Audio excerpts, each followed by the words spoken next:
Good evening, everyone. I want to welcome you to, I see that, Linda. I want to welcome you to tonight. So this evening's we meet up.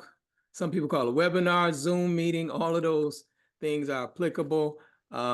It's all about turning your intellectual property into notifications of payment received.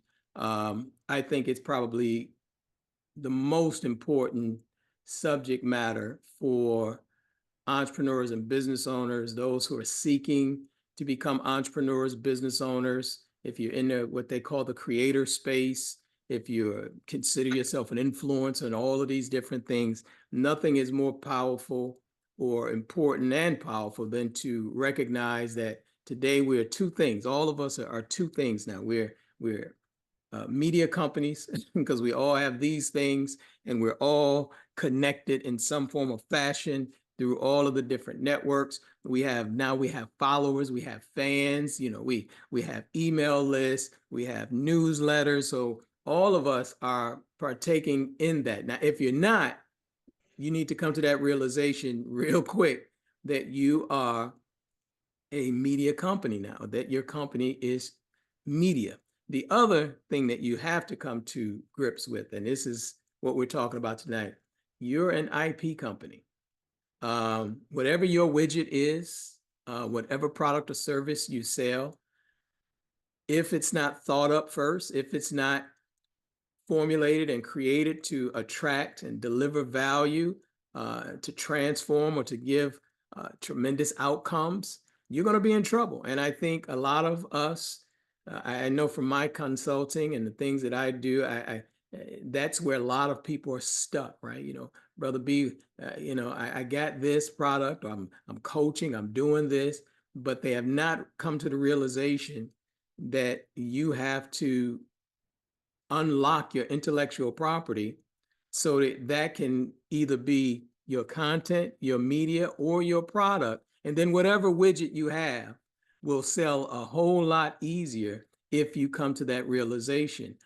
So I got quite a few things that I want to go over with you. Not a bunch of stuff, but just a few things that I kind of want to share in terms of some examples and some things that I think you would be probably shocked when you start talking about IP, because I think that's the problem, is that it's kind of it's mysterious, right? When you start talking about intellectual property, you start thinking about the formal definition from attorneys and things like that. And that's just legal jargon. When we're talking about intellectual property, we're talking about all of us have knowledge, have experience and skills. We have experience and experiences. We have relationships that we can turn into, as we've already alluded to, content, media, and products and services. In fact, that's what the marketplace is demanding today. All of the things that we thought were valuable in terms of products, the widgets, I can start picking up stuff all on my desk right here, microphones, ink pens, all of this type of stuff. These things are becoming commodities, right? Even knowledge itself, with the advent of AI and other tools. I mean, there were tools before AI, but artificial intelligence has really made information and knowledge to where if you thought you knew something by yourself real special, now somebody can just get on Chat GPT and extract what you think you knew and tap into better, higher levels of knowledge from all over the world. So even just saying knowledge, we used to call this the knowledge industry, is not enough anymore. This is where your creative intellectual property is the most valuable. And I got a few examples that I want to share with you to kind of hopefully prove my case. I said I wanted to prove this to you all. So let me share my screen as we get into this, okay?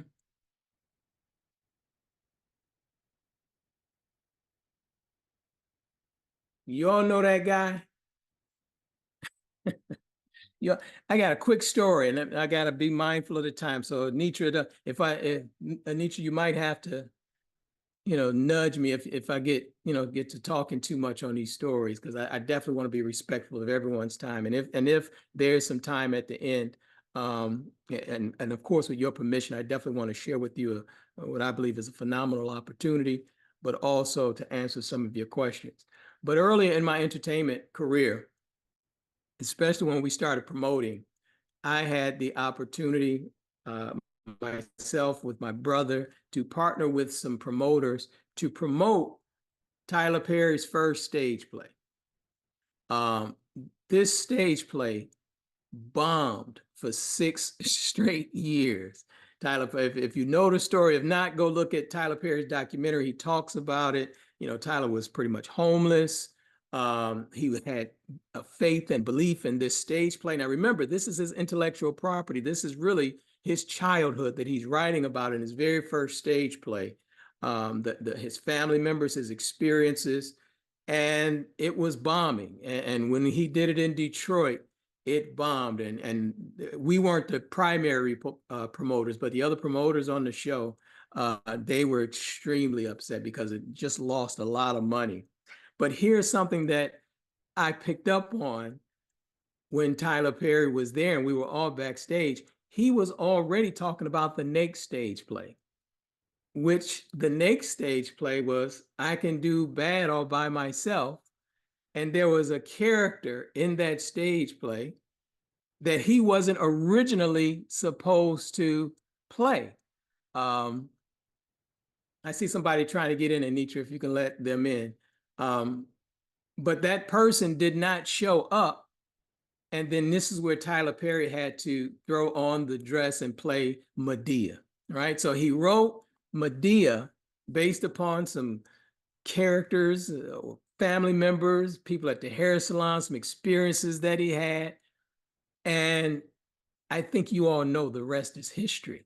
But this was Tyler Perry's intellectual property, his experiences, his stories, his characters that he was creating that has now allowed him to, I mean, come on now. This is Medea has gone on to become $100 million merchandise machine. We already know about the plays. We already know about the movies. But Medea launched Tyler Perry into the stratosphere to where now he has I think it's 330 acres right here in Atlanta, where we are now. And the studio rivals Disney studio. There isn't a studio in Hollywood that rivals Tyler Perry's studio, but yet it was all funded or built around the character Medea. Now Tyler Perry is worth $1.4 billion. Are you familiar with this, young lady? This is, if you don't know, she's definitely looking great. She's lost weight and she's looking phenomenal. But there's been an article circulating about her over the last couple of days. And I was already planning to talk about Shonda Rhimes, right? But an article came out, and the article was talking about why she left ABC. I don't know if any of you have seen that article yet. And the reason, because she just did this interview, and the reason she left ABC was because she had done, of course, Grey's Anatomy, Scandal, right? I think Murder, She Wrote. I mean, she was just doing some phenomenal things. All of this is her intellectual property. Now, again, she left because they would not give her family members 2 tickets for Disney. Now, I want you to think about that. So people were upset with her once they found out. You mean you literally would leave ABC because they didn't have tickets for your family members? But she was looking at it from, after all that I've done, and all I'm asking is for a couple free passes. I can't even get a couple passes for family members. And that was the parting of the ways. I want you to think of the guts that Shonda Rhimes had to walk away from Disney with Grey's Anatomy, Scandal, Murder, She Wrote, and all of those things that she had going on. But here's what was happening. She had unlocked her intellectual property, and she knew now that she can continue to create And so she left that agreement or that arrangement and went over to Netflix, and they have given her a $300 to $400 million deal. And you've seen some of the things that she's done on Bridgerton is like huge. I can't even explain how huge Bridgerton is, but this is also $1 billion IP enterprise. And this is all from her storytelling, all from her characters and her ideas and how she sees things. This is her world. Now, that's creative IP at its highest level. Now, there is another gentleman. What about this guy right here? Ryan Coogler. I've always been a fan of his, right? From Fruitvale Station and some of the earlier work that he did. But then when he got the opportunity to direct Black Panther, not only did he direct Black Panther, he had creative control where he could inject his voice. And to this day, people say that, and I completely agree, that Black Panther is one of the most beautiful cinematic films that you would ever see. I mean, just the beauty of the film, not just the action and all, just the beauty of the film is unmatched. And this was all his vision. And he turned Black Panther, along with the artists, of course, into a global movement that led to the sequels. I think there's Ironheart, all of the different other characters who now go to Wakanda and get superpowers and all of this type of stuff. But all of this came out of his intellectual property. And here we are now looking at Sinners. This has become a phenomenon. And this is an original movie. This is why it was so, some people are still trying to nail it down. What is it, right? Because is it horror? Is it vampire? Is it blues? It was completely his thinking, compiling stories of the South, his uncle, he talks about his uncle a lot and who loved the blues, his love for the genre. And then he took historical data about Irish and blues and all of that type of stuff. And then he put it into a beautiful film that there was a lot of debate about it. People couldn't understand. He even took some of our history in terms of our spirituality, where that was a big talking point. I say all that again just to say, all of this came out of his head. And now Sinners is $400 million worldwide box office, so much that they're clamoring for a two. And again, by him unlocking his intellectual property, he know that he has power, that he can even say yay or nay to this opportunity. And so he said he doesn't have a plan for Sinners 2.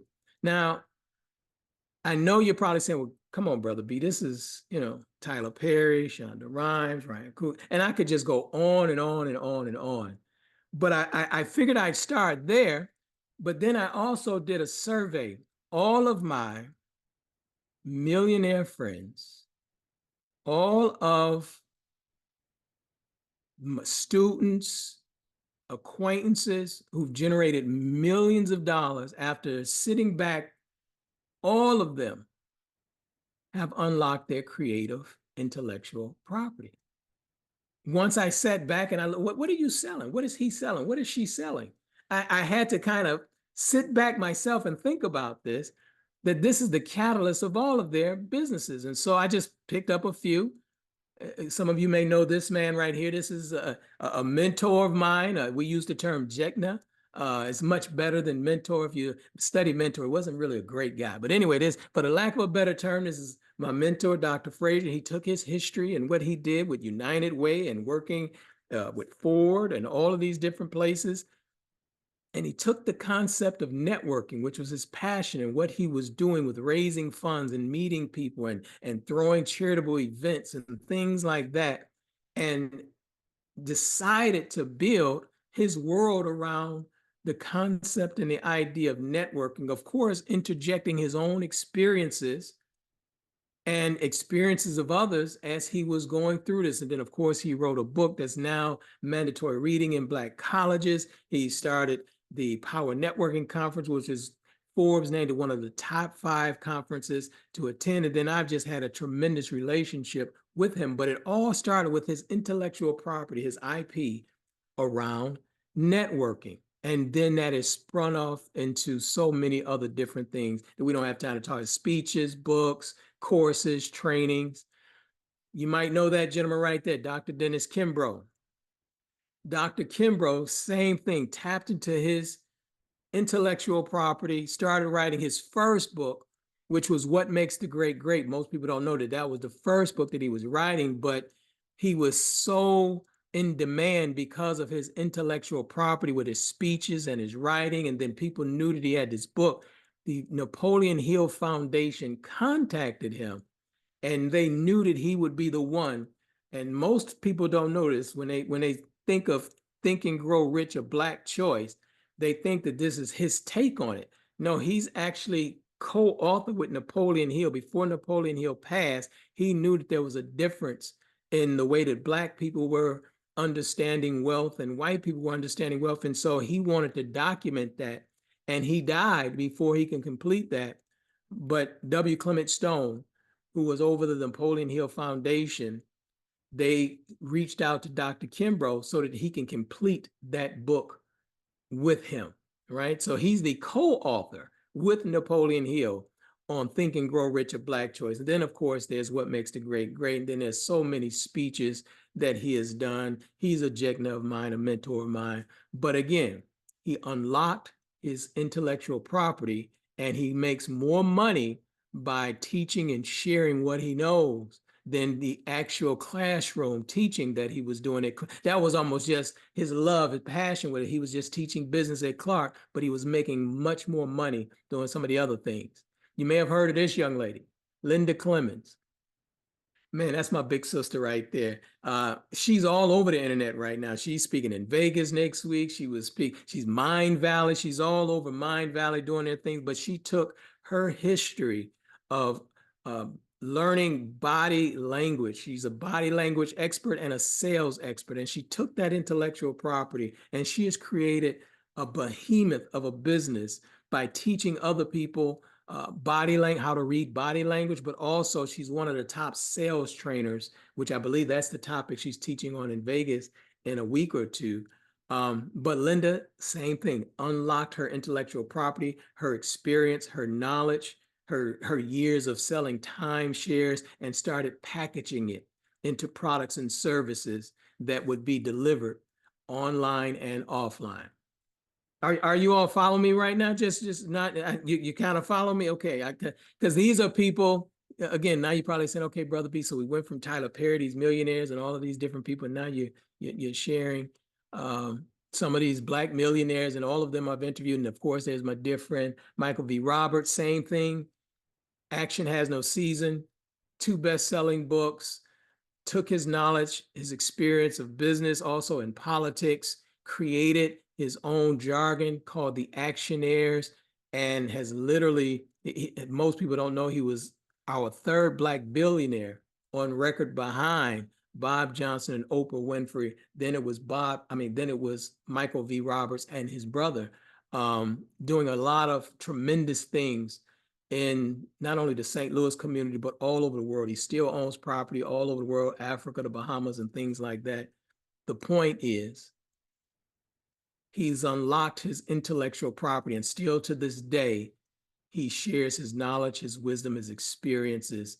And right now, he's working on some serious IP. I don't think I can speak on it right now, but he's working on something right now for the historically Black colleges that I think is huge. So that's Mike Roberts. And then, of course, there's my sister, Wendy Muhammad, Sajda Wendy Muhammad, who took her intellectual property, her love of design, and actually designed different types of hospitals. She's been building hospitals, several here in the States, but also over in Africa. And now she's purchased, many of you, if you don't know, the teacher of Malcolm X and Muhammad Ali, Minister Farrakhan, the National House, where all of it, where Dr. King, you name it, all of the civil rights leaders used to come and sit at his house. Well, the house had gone into disrepair, and now she's the owner of that house, and she's refurbishing it. And now she's gotten all types of awards for refurbishing historical real estate and things like that. But all of this happened from her writing and developing her tech skills and design skills, her intellectual property. Now, you may know this guy. I don't know, anybody know this guy right here? I got to get a more up-to-date picture of me and Myron my, Golden.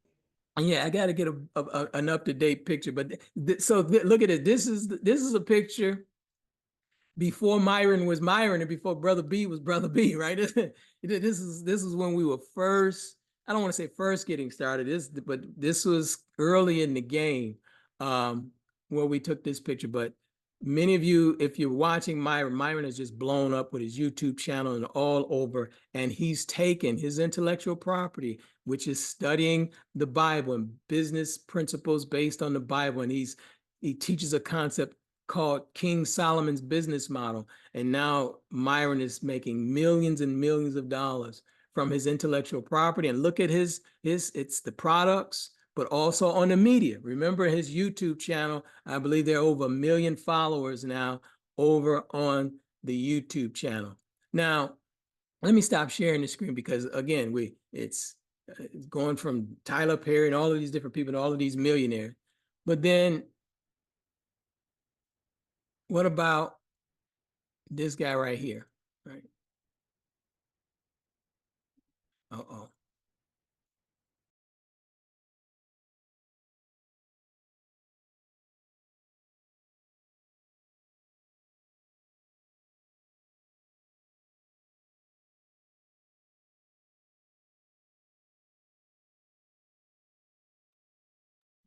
Brother B, you muted.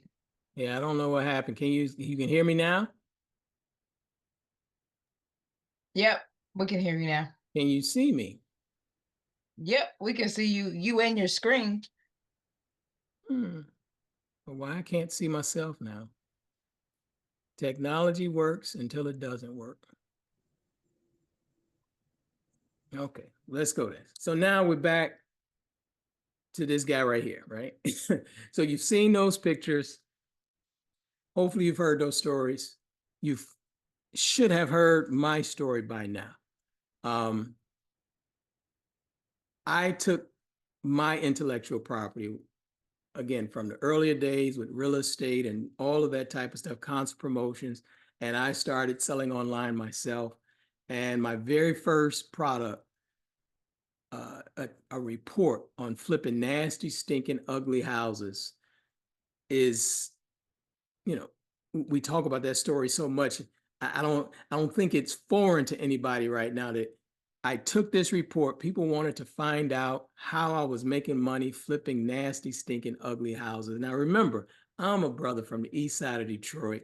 I'm just learning how to flip houses in Detroit. I had some prior experience. Of course, I talked about my entertainment career, but now that really had nothing to do with me unlocking my intellectual property. It wasn't until people started asking me about the real estate industry and some of the business things that we were doing and promoting that's when the light bulb went off.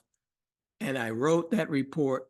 Again, it could have been 2 pages and it ended up being 11. But that report in 24 to 48 hours, how to make $2,000 a month, flipping nasty, stinking, ugly houses. That report netted me $1,400 in 24 to 48 hours. And it was like the fastest $1,400 I'd ever made in my life legally. And I told the story and tell you all again those 4 words when I opened up that computer and how they were just lined up on the screen. Notification of payment received, notification of payment received. I was hooked. And from that report, I went on to I started creating all of these other I even printed out some of my old reports just to kind of show you all that this is not some fancy stuff. I wrote a report after interviewing millionaires. This one, 10 golden keys to the mindset of Black millionaires. And all I did was just take some of the stuff. I printed this out. This was from, who is the date on here? Look at that. We didn't even put dates in here. Yeah, 2008. This is after I started interviewing the Black millionaires and put this in the report. This is 9 pages. 9 pages. This little report made thousands and thousands of dollars. We would sell it for $10 and we would just keep selling those. Here was another one after those millionaires. And of course, you can see the theme. I kept going with the conversation with Black millionaires theme. Hurry Up and Fail. That was the title of it. The Secret of Millionaire Entrepreneurs. This report, 8 pages, thousands and thousands of dollars, or they led into the membership site selling the other things that we sold. So what's your point, B? Is that I was able to take my knowledge, my experience, my expertise, my passions, and turn them into digital products that we still do to this day.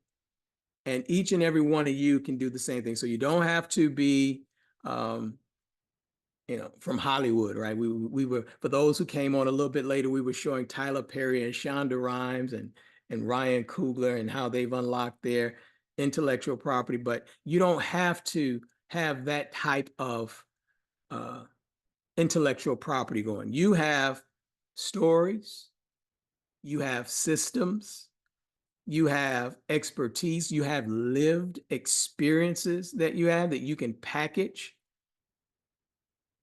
into products, programs, frameworks. You see these small reports.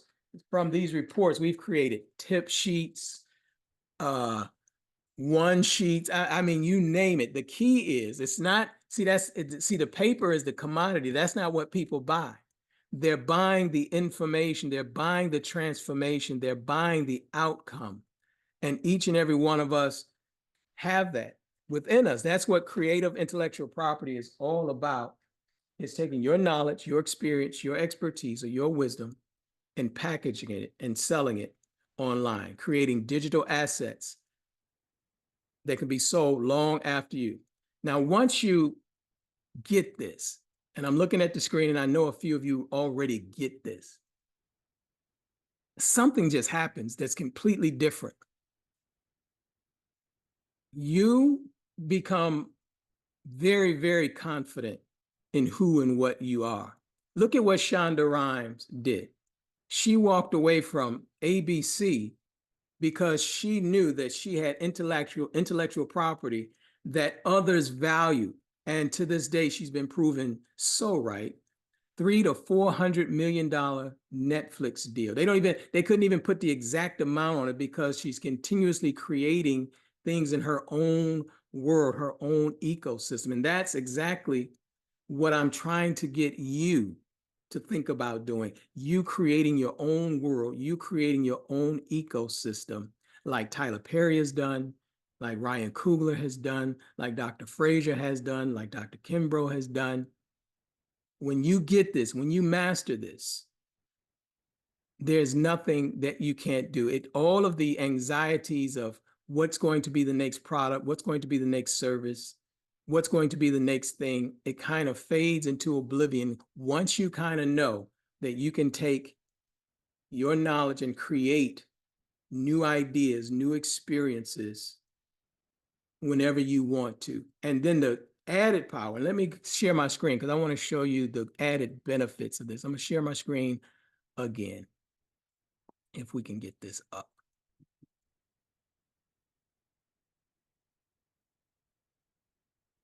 Yeah, I think it's up. Okay, y'all still see me and Myron? But look at what happens when you unlock your creative intellectual property. As I mentioned, you get supreme confidence. And I mean supreme. I mean, what Shonda Rhimes did, I think that's why everybody's circulating that article, because she left ABC because they wouldn't give her 2 passes, and look at the results of what has happened since then. You get phenomenal positioning when you are the key person of influence, when you are the thought leader, when you are the person that's providing unique experiences, unique wisdom that can only come from you. That's the thing that I've been working with clients lately on, is showing them how to draw from their own unique experience. Because most of us, what am I going to sell, Brother Bedford? Who's going to buy from me? And nothing can be further from the truth when you realize that you have something so unique that people want to buy or that they need to buy, but it has to be unpacked, right? the other thing that happens is you get these life-changing relationships. I mentioned my story briefly with Dr. Frazier. He was the first interview I had with Conversations with Black Millionaires. And that photo that you saw was actually me hosting or emceeing, being one of the MCs at the Power Networking Conference a couple years ago. Now, I want you to think about going from just not knowing each other to interviewing him and then working with him. And now we're best of friends. And I just got an email from him today and an email from Willie Jolly, Dr. Willie Jolly as well today. They both got books coming out. And so they both are looking, Brother B, how can we begin to promote these books? So this is when you begin to develop your own world, when you become the center of your universe, these are the types of relationships. These are life-changing relationships that you develop. And this is the stuff that I've been teaching in the one-person business notification of payment received, is that there's a strategy to do this, right? I deliberately developed those relationships with Dr. Frazier, Mike Roberts, and Dr. Jolly, and some of the other people that you saw, Myron Gold, and all of those people that you see. But I couldn't do that if I didn't have something to begin with.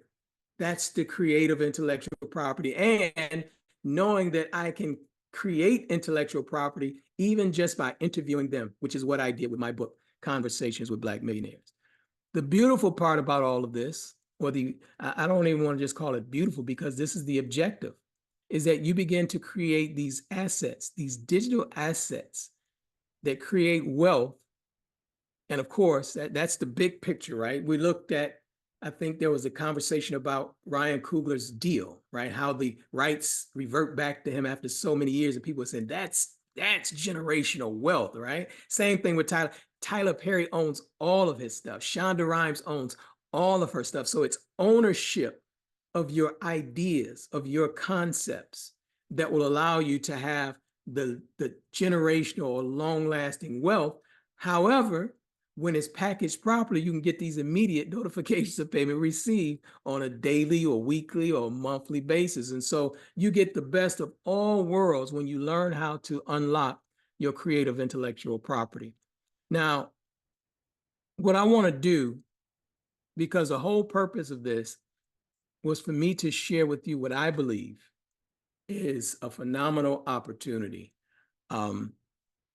If you're not doing this already and you want to do this, if you want to learn how to take what's already in you, take your experiences, take these ideas that you've just been sitting on. Have you ever had an idea and you know that it's going to be something powerful and positive, but you do nothing? And then all of a sudden somebody else does the same thing or something similar. You'd be like, man, stole my idea. They didn't steal your ideas, just ideas are always free flowing. And if you tap into the right idea, if you have something and you don't know how to get it out, right? See, that's what unlocking your creative intellectual property does. Now, when you get the ideas, now you know how to get it out, you know how to package it, you know how to promote it, you know how to market it, you know how to sell it. But if you don't know any of those things, ideas are just coming, they're sitting in there, you get frustrated, you get angry. So if you're thinking that you want to do this, or do it, some of you are already doing it, but do it at a different level, right? How do I create these different types of platforms and programs and systems? I think I have an opportunity for you. So